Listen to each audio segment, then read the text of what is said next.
John, like really impressive story. Give us a quick recap. Well, I have a crazy birth story that I don't usually share too often, but I was born at 26 weeks. And when most, like, this was 1982, and I was not expected to survive. My dad fortunately had the presence of mind to perform CPR with his pinky finger and unplug my nose with a syringe to get my lungs going. Had he not done that, I would have probably suffered from severe brain damage due to oxygen deprivation. And he said when I popped out, like everything just popped out, baby, placenta, all, and he kind of just folded them out in his hands, and he was like, "Which one's baby? Which one's placenta?" Kind of thing, you know. But imagine, like, now I'm a dad. I'm like, oh my gosh, I could imagine like 26 weeks, being What born. is I the see size of a 26-year-old infant? Is it like a two grapefruit? pounds. Two No, pounds. 2 pounds, about the size of maybe two blocks of butter.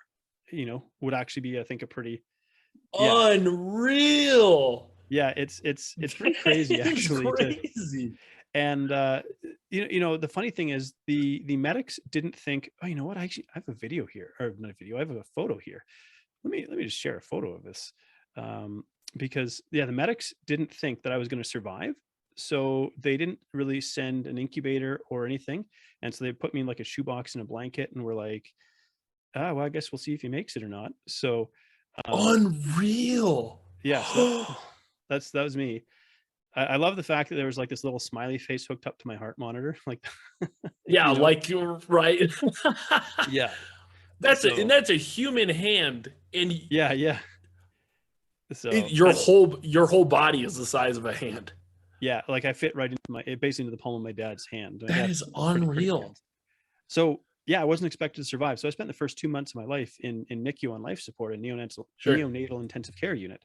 Yeah. And what's interesting about that, upon reflection, you look back over the course of my life and with the work that I do now, and I was always like a very independent child, very determined to do things on my own.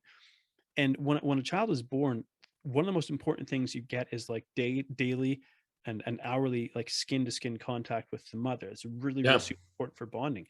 But this wasn't really possible because in the case of my mom, she had a 1 year old back at home, and I'm in hospital in Vancouver, and we lived about 45 minutes away from the hospital. My dad was working full time running a business. And so, the nurses took outstanding care of me. There's people who actually go to hospitals and cuddle premature infants. Like, that's their thing. And I'm like, man, I almost want to volunteer doing that. Just Yeah. holding like babies and Pay it cuddling them, forward. getting them skin to skin Yeah. contact, because they need that so much. And so I think that the nurses took really, really, really good care of me. But it meant that, like, by the time I was safe to bring me home, I had to gain a certain amount of weight before they were like, Mhm. it's safe to bring him home, and get to a certain point. Um, I was very independent and really determined to try to do things on my own, even though I didn't necessarily have the capability to do that. So my mom always tells a story about, I would have been a little bit further along here, but trying to feed me in a bottle, or with a bottle, and I Yeah. grabbed the bottle between my teeth and like tried to crawl over behind the curtain so I could try to feed myself. And it was just, that was this independent streak. But they said, like, I had this fighting spirit, and I had a real temper as well. That was the other thing. And so whenever I was having a temper tantrum, my parents were really, really frustrated with me because I was just, melting down or something emotionally. They reminded themselves that this is the reason he's alive, because apparently my screaming helped to inflate my lungs and get my heart beating. That was the other piece of the puzzle. So Interesting. So how do you process that? And I guess at what age did you become aware as to how miraculous that actually was? probably not until I was in my 30s. Okay. How do you So process that? Like, tell me about that journey of like coming to that realization of like, oh my gosh, everything I know as existence, like almost wasn't. Like, how do you process yeah. that? And what do you Well, take from that? what's really interesting is when I was 29, I say interesting, like I was nearly beaten to death. I was living in South Africa, and Oh I was wow. murdered down there, right? So Holy cow. yeah, Okay. that was a really difficult experience to go through, obviously. And I was totally unprepared for it, emotionally, mentally, whatever. Nothing really prepares people to go through trauma. I was Yeah. poorly equipped. But there's something about when a person, and maybe this is my experience, but reflecting like you do, I did see kind of my life flashing before my eyes. I did reflect on the things that were most important to me. The thing, like, I want to see my wife again. I want to see my brother again. I want to see my parents again. A lot Yeah. of the things, the accomplishments in life, they really didn't mean a whole lot in that moment, because all I wanted to do was see the people that were closest to me one more time. And so that's really, really interesting. So that experience now it led to probably 8 or 9 years of really difficult sort of emotional and mental health issues that I grappled with while trying to come to terms with having been traumatized like that. And that's something that doesn't get talked about enough, especially in the realm of like men and masculinity. But Sure. that caused me to, like, when you nearly die, then it's like, I'm going to start reflecting on my life. And Sure. I started asking my parents questions and kind of getting curious, like, what was it actually like? We're just kind of used to our parents being old. And it's Sure. like, but Sure. now I'm like, my dad, I'm older than my dad was when I was born. My dad was 32, I think, or 31 when I was born, you Yeah. know, and I thought they were old parents. I had my son when my wife and I, we had our son when I was 39. So even older start. But now I think, especially as a father and having a 1-year-old, I'm like, wow, okay, now I really fully understand this. So I tried to, every, I think it's November 17th is World Preemie Day. And each year I try to just chat with my parents a little bit about it, reflect on it, and really say, like, what was it like? And I try to appreciate, like, I'm here for a reason. I'd like to think that way. My life, in a sense, is a miracle. Maybe we could say all lives are a miracle, but like, I've escaped death a couple times. Yeah. And in that, I'm like, well, gosh, how do I show my appreciation? I'm here not necessarily because of my own merit. I'm here because, my dad had the presence of mind to do what he did to conserve my life when I was first born. I'm here because we lived in a country that had an advanced medical system compared to other areas of the world, where I got really top-notch medical care in Canada that helped me, grow in my first 2 months of life, and Yeah. so on. And so it's like, well, how do you show appreciation for that when we start to realize the magnitude of it? It's like, well, I need to do something with my life. I need to do something meaningful with my life. I need to try to pay this forward and give it back. And so maybe that's a Yeah. long-winded way of expressing kind of how I Sure. processed it. Sure. Do you think someone has to go through something traumatic? And I guess, like, traumatic could be considered pretty subjective. Do you It think is, yes. someone has to go through something deep and profound to come to that realization? And if they don't, like, how do we get there without external, or is it always externally enforced upon us, that realization I of, uh, Yeah, in my experience, I do think, in a sense, an experience that maybe causes us to question our mortality, whether it's, and it might just be a scare, mm, a yeah, near miss driving down the road, you know, and trauma is such an interesting thing, and it's certainly entered more widespread into the conversation, the sort of the yeah, public consciousness and so on, with discussions around mental health and whatnot. And the one thing I try to encourage people is, like, trauma isn't a pissing contest, for one thing. Like, yeah, we're not here comparing trauma. Like, what's traumatic for one person is maybe not for another. It's a very relative thing. yeah, But for me, and again, I could probably trace this back to my birth story. My wife used to joke that I was the Tin Man, or I was like the Tin Man. So I was yeah, fairly emotionally reserved. sure, Very difficult to get me to show emotions. Not that I didn't feel it, but I was very, very reserved about it. And after going through an experience like that, I kind of had to become, had all these huge emotions welling up in me. And I had to come to terms with the fact that these were here and I couldn't just push them away and bury them. I tried. I became a binge eating food addict, like a very extreme behavior to try to cope with all of the was this different emotions. after your event in South Yeah, Africa? yeah. Okay, okay, And so, but to come back to your question of, does a person have to go through an experience like that in order to come to an appreciation of their life? And I would say not necessarily. But in my case, because I was sort of an emotionally reserved person, I really suppressed or hid my mm, emotions. It mm, took an experience like that to actually unlock me, if you will. sure, And an experience like that, I wouldn't take out of my past. I'm grateful, obviously, I survived. But I went through 8 or 9 years of real hell and turmoil, emotionally and mentally. yeah, I'm super, like, kudos to my wife, and she's my ride or die. She's been yeah, with me in all of this. She was yeah, with me when I was an athlete. She was with me when I was obese, and her love has not changed, except it's gotten, like, bigger. And so, that's awesome. kudos to her for all that she put up with in my struggles and supported me in all of it. Sure. Yeah. So I don't know if that really quite answers your question, but No, it does. It definitely does. Like, I think especially, actually, it's funny that you bring up just like a near miss in a car. Like, and the moment you said that, I was like, oh my gosh, I'm there in that moment. And what I'm actually kicking myself right now because I'm actually signing up for life insurance right now. Right. Right. So I have a wife, I have a son, I have another son on the way. Which is super Um, exciting, by the way. Super exciting. Yeah, thank you. But I'm just signing up for life insurance. And I'm actually kicking myself right now. So I'd love to get your opinion on this. Something happened that made me think I should get life insurance. And now I can't even remember the damn thing. Like, Yeah. am I alone in this? Or No, why I do mean, we forget shit so quickly? we live in a really busy age right now. So Yeah. there's a lot of information coming at us. And you work in the world of like the digital realm, the world of Yep. software, Yep. the world of online media, that kind of thing. Yeah. It's a very noisy, all-consuming world, and we live in the Yeah. never-ending now. So it's hard to see beyond the moment when Yeah. every moment there's so much information available to us. It's almost overwhelming to our brain. And so something like that, you're a young guy. I'm not actually sure how old you are, but you're a young guy.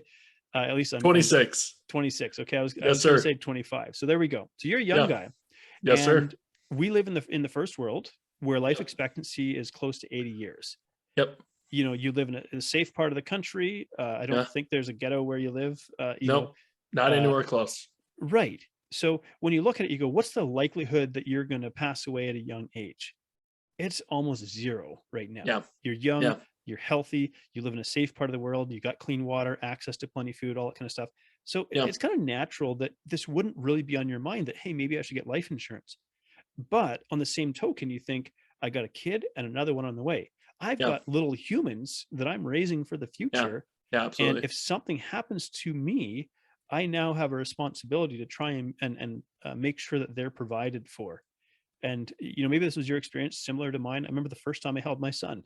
He's just a couple of minutes old, and Looks like an alien. You yeah, know. Yeah. yeah, I didn't care. I was like, Yeah. oh my gosh, this But is you love it. real. This is Yeah. real. This is my life is never going to be the same because this little human being is helpless and dependent on me for everything, and Yeah. really more so, even more so my wife. But I just felt like something physical, like I felt this real protective energy come over me as I held this helpless little life. Like, this is a life that I am responsible for. I have to, and I think parents, when they feel that, that's when we start thinking more seriously even about our own mortality, because it's like, this is like my future, this is my offspring. I have to do Yeah. everything I can to provide for them and make sure they have a secure future. Yeah. Yeah. That makes total sense. Something else you said, that we kind of have these trauma pissing matches. Yeah. Why do we do that?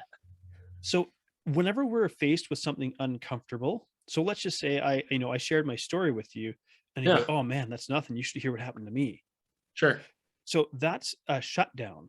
So what Yeah. you're doing is, okay, I'm uncomfortable hearing about your story and the discomfort you went through and the emotional discomfort you might even feel in telling that story. So as Yeah. a protective response, I want to shut that down, or I want to seek validation based on what you've heard.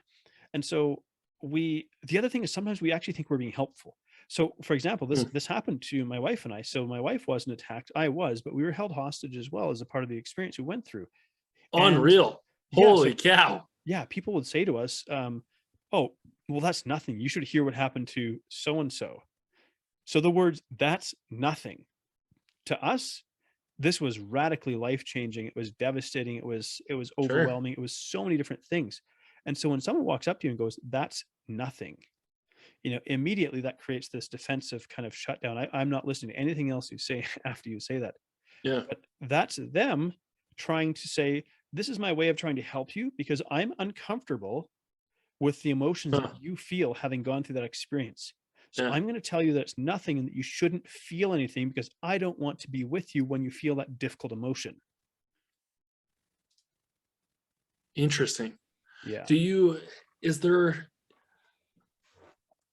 gosh, I need to wrap my head around that. That's just interesting. So it's kind of a way of helping. Okay. I've Yeah. never, you know, So here's where we struggle as human beings. yeah. And this is why I'm a very good coach. And I'm going to toot my own horn here. This is my life's work. It's my That's passion. okay. I love doing this. I live for this. The ability to sit with somebody when they're telling you something extremely uncomfortable and not try to fix it. Yeah. That's what we need more of.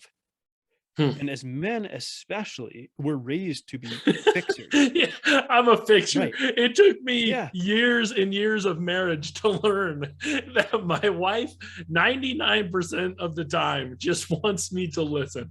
It took Yeah. me forever. Yeah. Well, there's that video. It's not about the nail. I don't know if you've ever seen that Yes. one. Yeah. Yeah. Yeah. Super. Please keep going. So the ability to sit with somebody when they, I have clients who share with me incredibly difficult stories. So I'm say a nutrition and weight loss coach on the surface. But Yeah. what happens is we figure out pretty quickly this is not about not knowing what to do. It's not about not knowing that, I should probably eat vegetables and less junk food, maybe sleep better, stress less, and so on. It's never about what to do. Never about those things. Then Never. you find out that, I was sexually assaulted as a 6-year-old. And Yeah. you go, oh my gosh. Now, in the moment when a client reveals that, which one of my clients shared with me, probably a year and a half ago, when that's revealed to you, it's like, what do you do in that moment?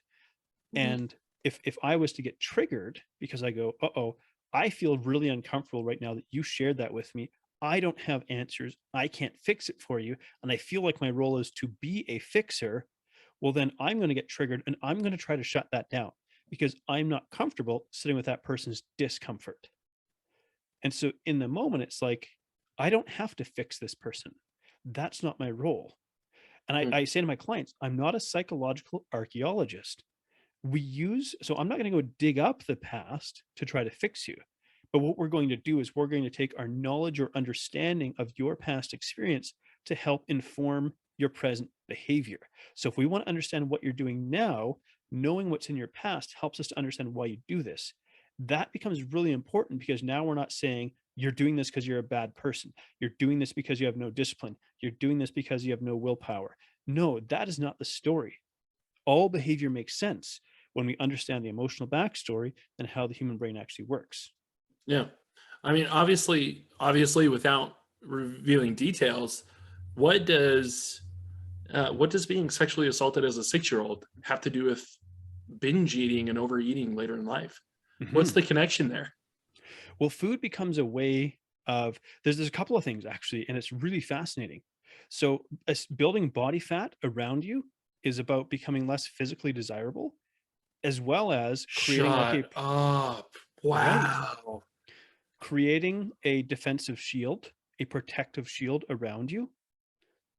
And thirdly, food is an emotional anesthetic, Yeah. right? I feel this really uncomfortable emotion, so I'm going to eat something. And when I eat something, I feel less uncomfortable. And now my brain learns something. Now I feel this really intense emotion right now. And I don't want to feel it because I don't know what to do and I'm scared where it's going to take me. So now I'm going to eat more food or I'm going to drink Mm, alcohol or I'm going to start mm, using drugs to alter my mental state and to anesthetize the difficult emotions that I'm feeling. yeah. That's super interesting. But then at some point, you need the drug. Mhm. Yeah. Not even at some point, the drug stops providing a high, Mhm. and you use the drug just to feel normal. There's Yeah. actually no highs anymore. Yeah. How do you help, like, how do you break free from that? Like, how do you, and actually, like, the breaking free is the actual how to at the end is probably the easier part. How do you how do you Live get, after yeah, that. yeah, how do you live after that? And but it also, how do you get people to come to that realization on their own? That can be a really difficult thing. And here's why. So we live in our own head 24 hours a day. There's no escape from it. That's why we turn to substances like this. So we Yeah. learn these patterns of sort of emotional repression and shutting things down and hiding from it. And there's really some fascinating works around this. Hmm. Say a heavy read is something like Bess van der Kolk's The Body Keeps the Score. Maybe a bit lighter would be Gabor Mate, his book, what is it called? When the Body Says No. Or Peter Levine, he's got a book called Waking the Tiger. different perspectives, but kind of explaining what happens to the body when we store trauma and sort of trap it in our bodies. And we're only scratching the surface of our understanding of what this even means, because something like trauma, we can't pull Yeah. out a measuring tape, we can't put it in a jar and weigh it. It's Yeah. it's something that we can't fully understand how it affects the body, because we're more than just a salty bag of fluid with bones. Like physically, that's kind of what we are. We're this Yeah. salty bag of squishy Yeah. things held together, you know. But Yeah. there's something else in there that makes us human, and creates a human experience. We have a mind, we have a, like, it's fascinating. But we have emotions, we form memories. Yeah. There's something there. Yeah. And so, but in this human experience, we learn how to kind of shut it down to navigate and to function. But you talk about, you're right, eventually you can't even get high anymore. So what it is, Yeah. physiologically speaking, is your brain normalizes elevated dopamine. So when we take Yeah. a drug to get us high, Yeah. usually we're elevating dopamine. Sometimes it's serotonin as well. But whenever we ramp up dopamine, our brain will ramp up enzymes to deactivate dopamine, so we don't stay high all the time, because dopamine is a learning neurotransmitter as well. It's not just about feeling pleasure. It's, I do Yep. this, I feel pleasure. I should repeat this behavior. The opposite is, I do this, I feel pain. I should not repeat this behavior, at a very Sure. base level. Sure. Sure. So, you coach John. You went through this experience. Yeah. You were in the depths of the depths, right? Yeah. Yeah. How do you just, and this is just a super, I'm crazy curious. I would imagine that somewhere along that journey, like obviously at one point you're over here. Yeah. Now you're over here and you're coaching. Yeah. Tell me about, like, was there imposter syndrome? Do you still feel any imposter syndrome? Like, who am I that has struggled with all these things to now try and help other people to break out of it? Like, who the hell am I? Right? Yeah. Yeah. Tell me about that. I'm just super curious. Yeah. So imposter syndrome is really fascinating. And I have a very different understanding of it now than I used to. And very much I struggled with it. When I really stepped out onto my own and said, I am going to be a nutrition coach that helps people. Yeah. I looked over to, like, say, Instagram to see what people were doing. And I see their photos of their, like, beautiful aesthetic physiques, or these Sure. girls in their Gymshark pants, or these guys in their abs and pecs. And Yeah. I kept thinking, how do I compete with that? Yeah. And so I'm an imposter because I don't look like a fitness model.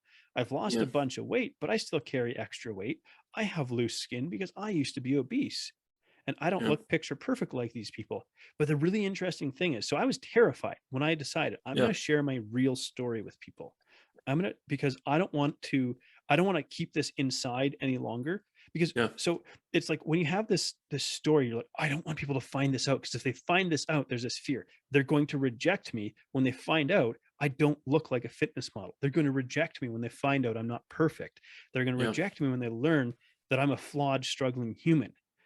But I didn't want to carry the weight of that anymore. So I was like, fine, I'm just going to put it out there and see what happens. I'm just going to put it out there so I don't have to carry this around inside anymore, so I can be free to do what I do.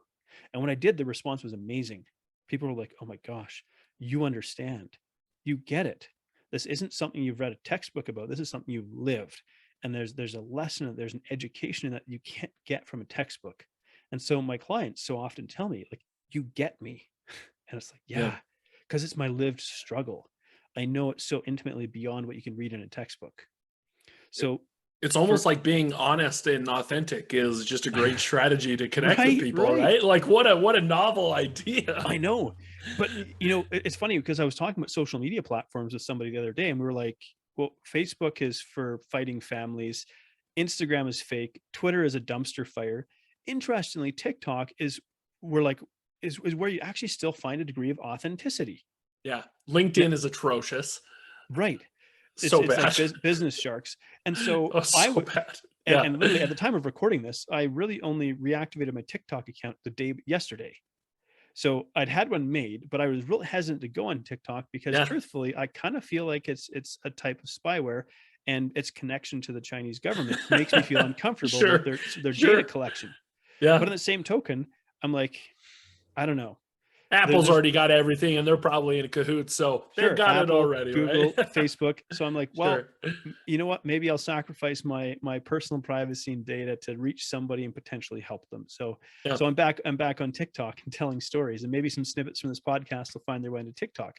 Heck yeah. But I wanted to touch on that question about imposter syndrome. I really struggled with it, and I was being coached by a world-class coach who I deeply respect. And I said to her, I'm struggling with imposter syndrome. I just feel like someone's going to find out that I'm not perfect, and everyone's going to reject me. All my clients are going to leave me, and so on. It's this big fear I have. And I wanted to make imposter syndrome go away. And she said, let's reframe this. What is imposter syndrome really about? It's an integrity check. Am I living in alignment with the values that I hold most dear? Am I living in alignment with the values that I teach? Not am I living perfectly in impossibly rigid circumstances, but am I really genuinely living what I teach? And so that little bit of imposter syndrome, yeah, we want to turn the dial down on it so it doesn't cripple us, but we don't want to make it disappear. She's like, the fact that you feel this means you're not a sociopath. Yeah. Like you have integrity. You Yeah. want to help people. You care about them, and you care that it's important that you follow or practice what you preach. And That's so super. The yeah, fact that you feel a little guilty means you're not a sociopath. yeah, I love that. Yeah. yeah. But and there is freedom in authenticity, being like, yeah, I'm not a fitness model. Like, yeah, I lost a bunch of weight, but I'm not a fitness model, nor do I aspire to be. And so when I work Yeah. with people, it's like, I can't wait until I get to the place where I don't have to talk about weight loss. Mm. Now, that's a really interesting thing to say for a weight loss coach. Sure. But because it means we're all healthy, right? right, Is that no, where you're going? more than that, actually.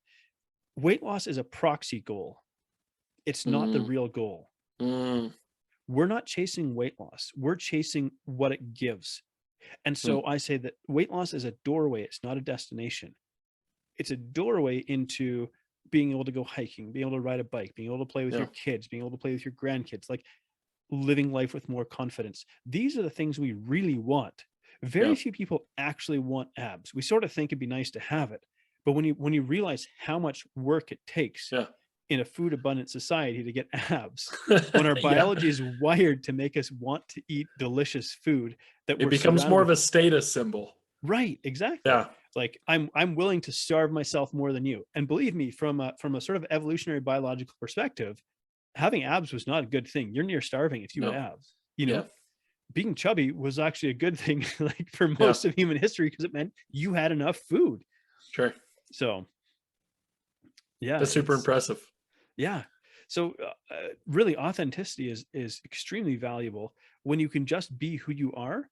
And then it's like, I don't have to pretend to be anything else except who I am right now. I don't have to pretend to be perfect.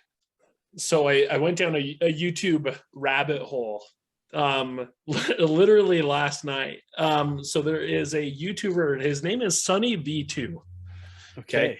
Now what Sunny V2 creates videos around is this kind of a video gamer?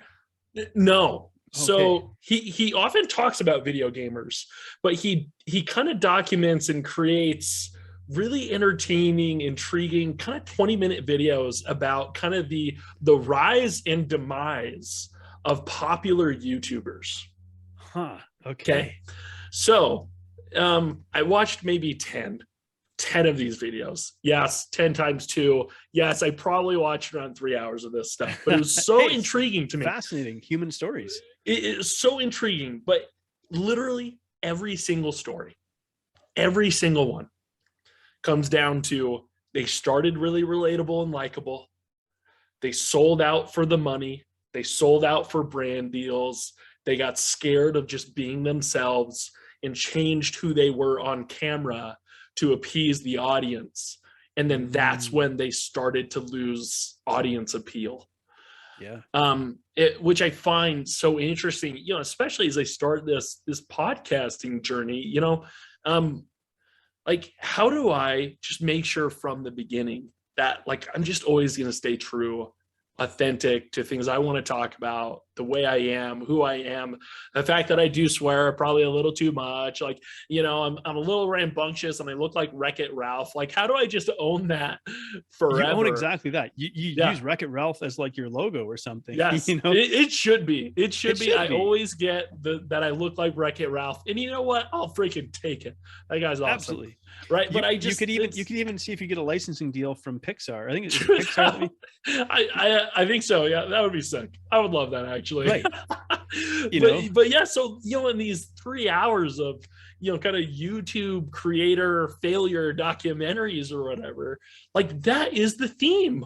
Like people became dicks, they sold out, they stopped being authentic. They chose money over authenticity, and it kills them in the end. Well, that's Every super single fascinating, time. right? Because I love behavioral psychology is really my jam. Like nutrition is the cover story, weight Sure. loss is the cover story. What we're Sure. really doing is we're understanding human behavior. And this gets really fascinating because you would think, okay, if you know that this is the story that happens when someone gets big and gets brand deals and now has to look a Yeah. certain way to align with the brands that are paying the bills, because you look at who is paying the bills, that's Yeah. who you answer to. If the brand is paying the bills, you Yeah. answer to that person who has to Yeah. tell you this is what you look like on camera. If the audience is paying the bills, you get to be who you are. Yeah. If and so you Yeah. get to be unapologetically yourself. And it's interesting because I actually just have like my first sponsorship deal for my podcast between the Dude, before and after. Yeah. congrats. Let's go. Let's Yeah. go. And so but it's funny because podcasters think this is the thing they want to get. This Yeah. is a local company in my province who's building hydroponic indoor garden units, which are a big Sign deal. me up, by the way. That's Right. freaking cool. But they did something really amazing. So most of these units, what they do is they create what's called an invisible contract. Now, Yeah. you might understand this, being involved in what you're involved in. That makes it sound like you're involved in something shady. Yeah. No, Tech sales, software right. sales. Yeah, I get it. I understand contracts. Yeah. Yeah, it's the invisible contract though. It is you buy this, and now if you want to replace anything in it, we're the only ones that make this. Now that makes good sense from a business perspective. I now have Yeah. you as my customer because you need to replace this very specific part that only you can only get from me.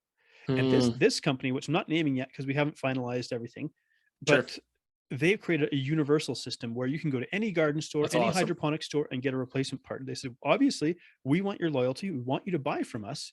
But we also, hey, what if we're out of stock and you need this? We want you to be able to go somewhere and get what you That's need. awesome. That's And awesome. so they said, like, we saw a problem and we wanted to solve it. And so I reached out to them and I said, hey, I love what you're doing.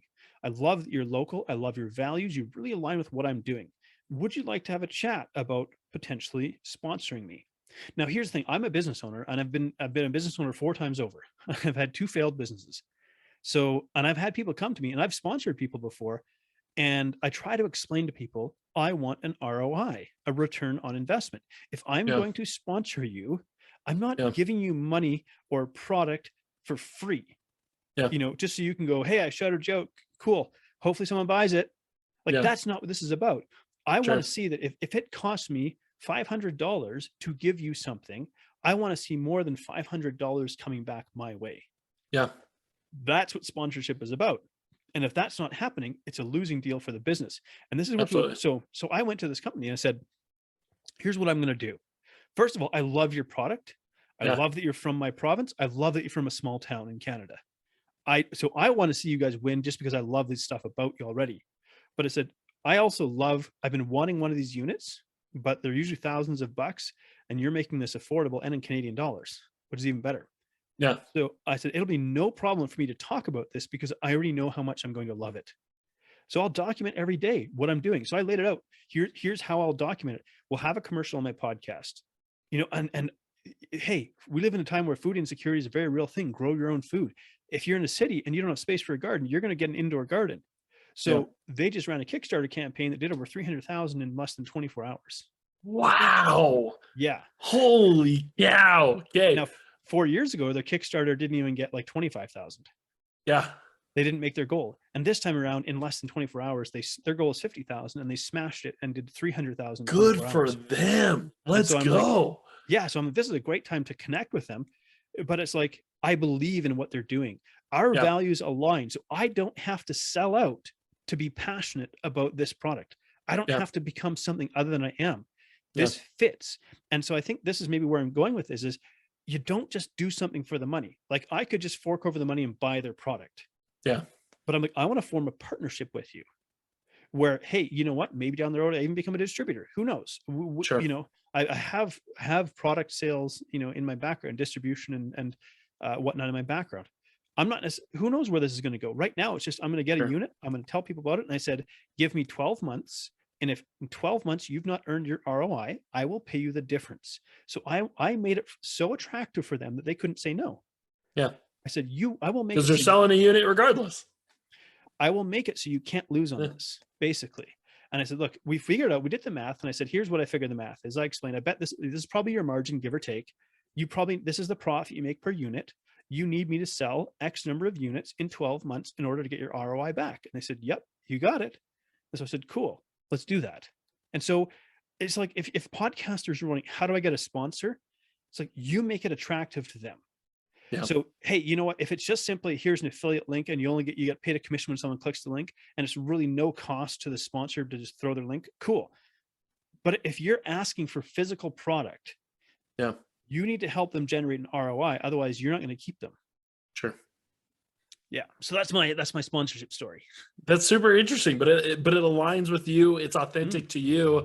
You know, it may be a little different from kind of the growth and, you know, the self-growth, the self-awareness, weight loss that you do, but like you love it. Like Well, here's the thing. you. You want to get healthy. You want to start growing some plants. Yep. Like our biology, like there isn't a time coming where our biology will become so advanced that donuts and pizza become health food. But god damn, I wish it would come Right, of course. we all wish that like we could eat donuts and cookies and drink pop and so on and be healthy, but clearly that's not working. Our biology doesn't work that way. Sure. And so, you know, the thing is, the cool thing about this unit is we figured out that it pays for itself in less than a year, just in terms of the products that you're able to grow. So do they ship to the US? Gosh dang. They do. Ooh. So well, we'll connect after. Yeah, we'll have to connect after. Sure. Oh, absolutely. I'll make sure that they know that my first sale was you. So and you get a nice little discount because they sell in Canadian dollars, and so the exchange rate, the US Canadian exchange rate currently, you get like a 20-25% discount, whatever the exchange rate happens to be. So well, it's like bingo. Yeah. Right. And so I think they've created like really a game changer in this market. So I think it's also for me a really brilliant time to get connected to them because I see them going places. But what's even cooler is I go, hey, I see some holes in your marketing strategy. And I said, I can help you. And so we're going to talk about it because I'm in business, and maybe I'm not in the business that they are, and they can show me things that I don't know about in terms of engineering, design, and stuff like that. But hey, I'm in the online space. I've been running online business and marketing myself for a number of years now. So there's things that I know that just, it's like from a totally different perspective. I can offer them things that they don't know. So if I can help them succeed, you know, hell, even better. So we're working collaboratively to create a win-win. It's like when people realize it's not what can I get out of you? It's like, how can I help you win? And in turn, like, you know what, the next product they make, hey, maybe they send it to me. And my audience is going to keep growing. Right. Yeah. So it's tons of fun. But what I'm so excited about is like getting up out of bed, like walking over to my garden in my living room and grabbing like a fresh strawberry and being like, this is the best tasting strawberry ever. And I've already planned it out, like, because the base unit holds like 10 and the expanded unit holds like 22 plants, and the tower unit that they, you know, is going to hold about say 16 plants and so on. But I'm like, I want to stagger what I plant so that I'm not just harvesting like once a month, but like every week something is reaching like ripeness. And so it's like, I'm just going to grab this lettuce leaf right now. I'm going to go grab a couple of fresh tomatoes. I'm going to grab a little baby cucumber and a pepper off of here. Like, I'm so excited about what I'm going to grow. So that's awesome. That's really cool, John. Okay. Yeah. Well, John, where can people find out more about you? Where can they get in touch with you? Give us your website, your socials. Yeah, Freedom. Let's send as many people as we can to you. Freedom. You know what you're talking about. Yeah, I do. Toot, that's my horn. Yes. freedomnutritioncoach.com if you want to learn about what I do in terms of the realm of weight loss. Okay. If you want to learn more about my podcast, Between the Before and After, it's where we tell stories about people who have overcome significant obstacles in their life. You know, I love stories. That's probably the two places. Like you could just Google Freedom Nutrition Coaching, or you can Google me, and you'll probably find I've been a guest in over 120 podcasts. So you'll find a couple Incredible. of episodes of me talking about a few things, Okay. So yeah, I'd love that. And we'll drop all the stuff in the show notes. I have Yes. 9 followers on TikTok right now. Let's go. I'd like to get more than, I'd like to hit double digits on TikTok. So Hey. Coach John M, Coach JON M. Okay.